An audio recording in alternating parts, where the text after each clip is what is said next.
What is a video game you enjoyed that most people disliked? Mercenaries 2 for PS3. I loved that game. Played through it 3x. Terrible online reviews. If you did an update the game would freeze forever. The original Mercenaries was one of the most fun games I have ever played. It is probably nostalgic, but I fucking loved Mercenaries. Still one of my favorite games. Anyone remember True Crime Streets of LA? It seemed like a very love or hate game, and I absolutely loved it. I liked how the story would branch out depending on what you did in certain missions. The martial arts were fun too. I remember the gun combat feeling kind of flat though. You have the right to soak in your own urine. Yeah, the gunplay was a little arcade, and all I really appreciated was blowing away a fleeing suspect in slow motion. Good fights though. Check out Sleeping Dogs if you like that. I think Sleeping Dogs was initially supposed to be a sequel to True Crime. Not sure if it's really hated, but Star Fox Adventures could be considered the black sheep of its series. Is it a good Star Fox game? No, since Yuri almost never in the R-Wing.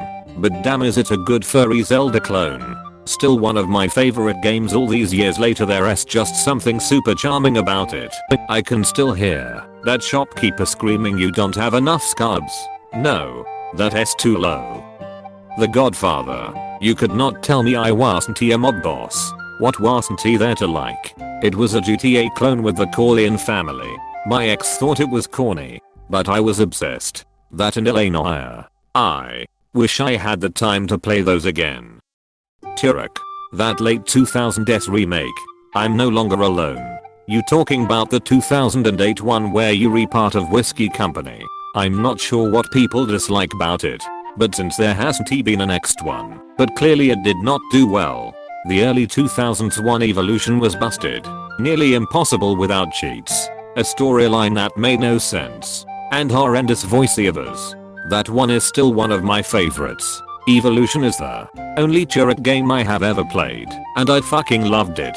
That gun that drilled multiple little holes in people was gruesome lol. And the black hole device was pretty interesting. Glad to know it wasn't just me that could not follow the story though. I seem to remember it ending on some weird ass cliffhanger with some dude putting on war paint or some shit. Like he was gonna be the final boss. And then nope. That was just the end. Dynasty Warriors. People give me shit all the time for liking DW like you just mash one button. I guess if you went it thinking it was gonna be Tekken I could see how you might be disappointed. But if you go in expecting Double Dragon it's great. It's cheesy and campy and the 1vs100 gameplay is super fun. I still think about Lubu as one of the scariest boss fights from my childhood. Not necessarily toughest, but scariest. Because when that man was on the screen, your life could be ending very soon. And sometimes you'd try to flee and look back over your shoulder, just to see him relentlessly pursuing. I probably set a heart rate record for my young life up until that point. Me and my friends used to have an inside joke where we'd say, "Oh shit, it's Lubu." Spore. Granted, I wasn't aware of the game till after it released, so I did not know about all the hype and high expectations other people had. It has its issues, but it is still quite fun, and sunk many hours into it. Spore is a great game. It is just weighed by the fact that, if EA did not cut production when it was 70 finished, it could have been a fantastic game. Also the DRM at the time caused a lot of outrage. You have to have an internet connection to install. Limited number of installs. But games today basically sell our info to the highest bidder. Shadow the Hedgehog. Do not get me wrong, that game has issues, but overall I still had fun with it and would love to see a sequel that learns from the mistakes of the first game. I want a re-release on Steam like most of the other Sonic games. Same.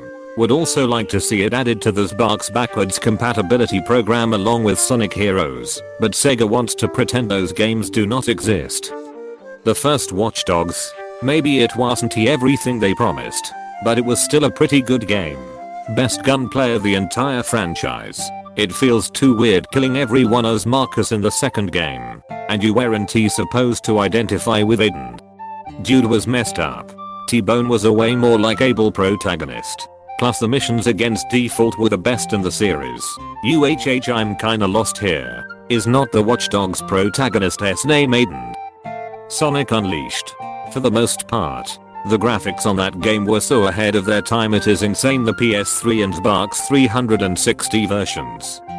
Rugrats Search for Etta was a genuinely fun, well-made game, and I did play it again today if I could. I remember there was a golfing level and you could go off course and go in the pyramid. I remember something was in there that terrified me as a child. I'm going to look it up now lol. The Mummy. Oh my god. Yes. I hated it as a kid, and it was required to 100 the game too. Hitman Absolution. I thought 47 was still badass as usual, and entitled to feel some emotions. After all the years working with the Ica it would make sense to develop emotions over time. Yeah, the environment was a little different than the others, but I still thought it to be creative and well written. The Legend of Zelda Phantom Hourglass. That's actually one of the few Zelda titles I never got to play. Sad to hear people disliked it. I wanted to play if I ever got the chance. Try it. It is not the perfect game, but really good. I started with it, so I'm a bit biased. Try getting on a DS, 3DS or Wii U Virtual Console. Afro Samurai. So underrated. Fuck. There's an Afro Samurai game. There were actually two. Except that the second one was so damn buggy and broken that it was removed from Steam. Alpha Protocol. I only know maybe a couple of people personally that played it, but it got some extraordinarily mediocre reviews, on top of a turbulent development that culminated in a 6-month delay which seemingly did nothing to improve the state of the game. It is a buggy, unbalanced, clunky mess. But it is also an espionage RPG made by one of the best RPG studios around. Extremely replayable with the wealth of skills and decisions that drastically alter the story, and the half-baked stealth and shooting from a studio that did not usually work within those genres was kind of charming in the way they approached them. Like how critical hits worked and the overpowered invisibility silence abilities. I did also argue it is not that far removed from the original Mass Effect in terms of game clunkiness and polish. I just think a ton had happened in the 3 years between games that made Mii's quirks more accepted at the time. While Lap came out right after Me Too ironed most of those out, on top of other major shooter stealth games that came out that made you realize just how far behind it was. The combat was pretty awful, but the rest of Alpha Protocol was damn near perfect. If the combat had just been even on par with the first Mass Effect, I think it'd be remembered as a classic of its era. Assassin's Creed 3. Revolutionary war and scenery was so awesome. By far my favorite Assassin's Creed, alongside Black Flag. The only thing I hated was no armor or health upgrade. Almost everyone having guns made it pretty hard. For me at least. Assassin's Creed. Ridiculous. Far Cry Primal. I loved that game for some reason. Yes, loved it too. But I never finished. I think got to about 75, 80 and then got distracted with something else. But it was surprisingly immersive. Zelda to the Adventures of. Back when it came out, it wasn't unusual for game sequels to wildly shift genres. I loved the combat of the second game so much more than the first. And the music was amazing. I wish they made more games in its style instead. I played through it on the Northeast's Classic, and damn it is a fun game. Some parts were super difficult, but oh so rewarding when you finally get it. I feel like this was just how old games worked. Every old game I play is insanely hard. I thought I was just terrible at games as a kid, but now those games were genuinely more difficult. BioShock 2. I know people do not consider the story to be as impactful as the first one, but the gameplay is way more polished. Also, I get to use a fucking drill as a weapon. That is sweet. Paperboy 64. It is too obscure for most gamers to be widely disliked, but critically it is panned across the board as a bad game. Regardless, I love its absurdity and being able to pelt everything in sight with a newspaper like a maniac. This is one of the earliest games I remember playing and it has a massive place in my heart. I recently bought it off eBay so I can relive it. Barbie Nail Salon. My sister had Barbie Horse Farm game years ago. I actually enjoyed playing that more than my Hot Wheels games. Cody Ghosts. Fun game. Like, shitty, but fun. I used to think people were only joking about how bad they thought it was. I actually really enjoyed that game. The campaign was maybe in the top 5. The multiplayer was fun. The guns were interesting. And the customization was a vast improvement over its predecessors. I think my favorite part was was like Argentina was the bad guy. Fucking loved it. Not Russia, generic Muslim nation. Both Division games. I just like M. The biggest thing I don't like about it, and what's keeping me from playing it all the way through, is that every enemy is a fucking bullet sponge. Like after the first 3 of the game, it started to take too much just to kill one guy, that it took me out of it. Yeah, I ran into the same problem in Division 2. First half of the game was pretty beefy, but always felt fair. Then all of a sudden it felt like a brick wall, even with up-to-date weapons, mods and perks. Really sad, because the environment and levels are top notch. Sold the I'm Legend vibe extremely well. The Sonic Adventure Duology. People say they have not aged well. They may not be Super Mario 64 level amazing, but I think they still hold up. No game will ever top the Chao Gardens. I had the GameCube versions. I remember getting Sonic Advance and a GameCube Game Boy Advance cable, so I can upload my Chao to the tiny Chao Garden. Acunity. On a similar note, Syndicate was also a lot of fun, especially the WWI level. I enjoyed that one a lot too. That was actually my first act game. Afterwards I played the first one, then Black Flag. Dragon Age 2. It being usually considered the black sheep of the franchise, it had its faults, namely the rather heavily reused environments. But I really liked it, both character story-wise and general gameplay. I liked that it was the first game of the franchise to give your character voice, and some parts were genuinely interestingly, like Varric embellishing the tale of him storming his brother's home single-handedly. Varric embellishing is great, especially at the beginning. In the first sequence, you can notice he made Hawkess the MC sister Bethany have bigger boobs too. Solitaire. Nobody would play with me. To this day I'm still a solitary solitaire soul. Bro, I thought I was the only one who played solitaire. You want to be a duo of solitaire souls? Bro, yes. You may be my solitaire mate. Arkham Origins. Yeah, I honestly do not understand this one. I actually really like the game and enjoy the story a lot. Even might prefer it over City Asylum, holds special place in my heart. Certainly prefer it over Night, which I'm struggling to get through. As someone who didn't like it as much, I hated the bait and switch and the main villain. Like, come on. You had Black Mask put a hit on Batman, and then Joker just takes over. Yeah, I know Batman and Joker are like PBJ, but it would have been nice to see Batman take on another rogue villain as the main protagonist. Death Stranding. It was really amazing to see a AAA game with such a novel premise that was also enjoyable. Someone was going on a rant about all the things he hated about the game, and I was like, wait, that sounds amazing. I want all of that. Got it. Love it. People complain there is not enough action. I'm the opposite. The enemy sections are too stressful for me, and I did be perfectly happy just playing Mail Dad Simulator uninterrupted. It's just a different type of people who would enjoy the game. I personally enjoyed it because it felt different than every other game coming out. It's similar to how things like Flight Simulator do not appeal to a lot of people. More chill games just are not for certain people. The problem came when it was hyped to everyone, and the same audience buying most other AAA games got a hold of it. It didn't follow normal video game conventions, which some people did not enjoy. It's understandable to not like it, but I loved it. Haven't seen it here, so I'll say Borderlands the Pre-Sequel. A lot of people were expecting it to be Borderlands 3, which is also a good game. It's short, and doesn't have a lot of engine content, but I find the space mechanics and laser guns cool. I loved Pre-Sequel because the new characters and their new skills were super fun. Especially Athena with that Captain America shield. Plus Nisha with dual Hyperion pistols was crazy op. I would have gladly paid to been able to use the Pre-Sequel characters in BL2. But, alas, it weren't meant to be. I never understood the hate for that game either. I guess people just had really high expectations. Just content wise compared to 2. TPS brought so little to the table. No raids. Only a few farmable bosses.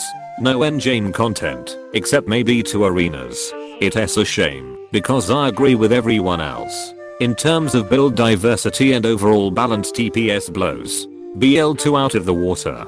TPS was just never meant to really be a main series game, so it didn't get that same level of support. And people went in expecting TPS to be BL3 and got upset when it wasn't. No Man's Sky. I personally enjoyed how weird the game can be, though I do understand why so many people were pissed off when it was first released. Same. They have not stopped releasing content either. Just recently it was the companion update. So now you can take aliens you find as pets and modify their genes and ride them around and stuff. Before that it was weapon modifications and better bases and biomechanical ships and a better multiplayer hub and random space encounters and mech suits and more biomes and NPC updates and space station redescents and planetary superstores, cosmetic parts, ship recycling, space hulks, scrap trading, capital ships, private fleets, stargates, black holes, log updates, submarines, ghost trees, cyclones, firewalls, and on and on and on. One of my friends just picked it up on sale and asked me to play, so I loaded up my old save from 2018 to play with him. I have no idea what the fuck is going on at all. So much has changed, in a good way. Final Fantasy X2. Lot of fluff but really good finish to that story. I adore FFX2, but I also saw it for the first time as a young girl who loves playing dress up. So it was really no surprise that a whole game about my favorite FF characters in different outfits was right up my alley. XD. Sonic Heroes. It is not that bad. It's enjoyable. I do not think the majority of people would consider Sonic Heroes to be a bad game. The game got okay ratings at the time and was unironically my favorite game growing up. Yes, it has issues like the slippy controls and repetitive voice lines, but the level design, visuals and music were all great. I also think it has aged better than the adventure games. The Sonic Shadow levels in Adventure 2 aged pretty well, but I definitely remember the Tails levels being way better than they actually were. Star Wars Battlefront 2nd. It was so panned for its greedy microtransactions I never even considered buying it. I downloaded it on Xbox Gamers Pass a few months ago, and it is so much fun. It reminded me of the old ones, which I honestly think is all anybody ever wanted. They obviously put some work in to fix their old mistakes. Too bad if they had just come out with the product they have now, it would have probably been an instant classic. My son got into with his friends a few months back, and they loved it. They were so excited playing as all these iconic Star Wars characters, getting new skins, unlocking whatever it was they unlocked. They did have had a real hit if they did just launch that game instead of the microtransaction focused one they initially released. Call of Duty WW2. Edit. Thanks for the awards. I wouldn't have gave this comment an award myself. As a bitch boy who only plays Cody for the campaign, I have to say WW2 is one of my favorites. I never understood how bad war was until I played that Normandy part. Obviously not real war, but watching your entire platoon turn into bloody mist only to have to face an entire cliffside with machine guns facing your way. Thank you to anyone that has served. Legend of Zelda Skyward Sword. I'm not a big fan of Zelda games, but I got it because I wanted to give the franchise another chance, and it was newest game at the time. It did eventually get me into Ocarina of Time. I did not realize people disliked Skyward Sword, one of my all-time faves. It was good fun, but having to buy a special Wii remote made my mom all shades of pissed. Fire Emblem Fates. One of my favorites due to amazing gameplay, which is what truly matters for me, and incredible soundtrack. Also it has one of the cases where the only people that really hated it were the super fans online. In the real world, it sold like water, and it was extremely popular. Most people disliked, or most people on Reddit disliked. I am playing Ark Odyssey and am really enjoying it. Reddit seems to hate that game with a passion, but it generally gets good reviews everywhere else.